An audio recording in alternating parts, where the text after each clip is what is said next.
سلام و وقت بخیر. به خبرهای خوب این هفته خوش آمدید. در افغانستان بانک میگوید در سال 2020 از طریق دهلیزهای هوایی به ارزش 194 میلیون دلار به کشورهای خارجی صادرات شده است.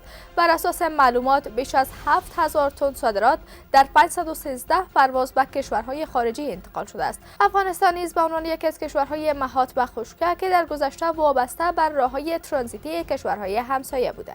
مسئولان میگویند که کارهای عملی فاز دوم بند برق کجکی هلمند به خوبی جریان دارد. پس از تکمیل شدن بخش دوم بند کجکی، ظرفیت این بند به بیش از 150 میگاوات افزایش خواهد یافت. کار ساخت این بند در سال 1332 هجری شمسی آغاز شد که نخستین توربین آن در سال 1351 و توربین دیگر آن در سال 1353 خورشیدی نصب گردید. اما توربین سوم در سال 1395 نصب و فعال شد. گفتنی است که با تکمیل شدن کار بخش دوم این پروژه، ظرفیت این بند به 150.5 میگاوات برق افزایش یافته و نیز 300,000 خانواده از نعمت برق آن مستفید خواهد شد.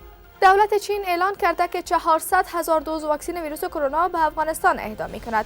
وانگ یو سفیر چین در کابل در دیدار با وحید مجروح سرپرست وزارت صحت عامه از اهدای این مقدار واکسن از سوی کشورش به افغانستان خبر داده است. چین پیش از این وعده کمک 200,000 دوز واکسن به دولت افغانستان را داده بود، اما وزارت صحت عامه افغانستان گفته که این کشور متحد شده تا 200,000 دوز واکسن دیگر را نیز در اختیار افغانستان قرار دهد.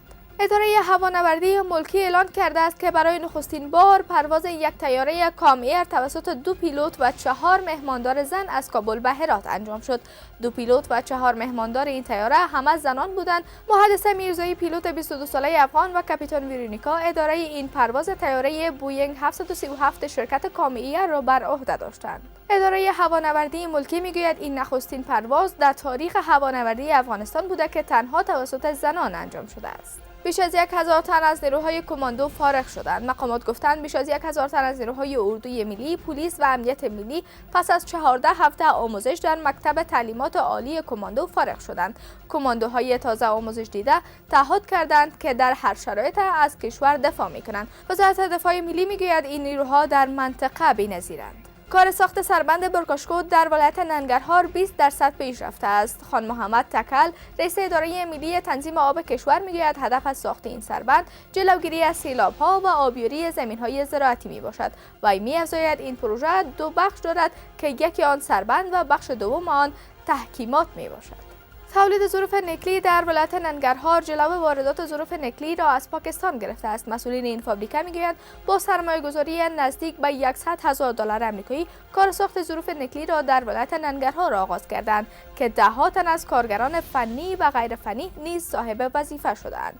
این فابریکه 40 نوع ظروف نکلی تولید می‌کند. کار ساخت 14 پروژه به ارزش 21.4 میلیون افغانی در ولایت جوزجان تکمیل گردید. وزارت احیا و انکشاف دهات میگوید با تکمیل این پروژه ها صدها تن صاحب وظیفه شدند. بر بنیاد معلومات این وزارت این پروژه ها شامل سربندها، شبکه‌های آبیاری و چاه‌های آب پاک میباشد.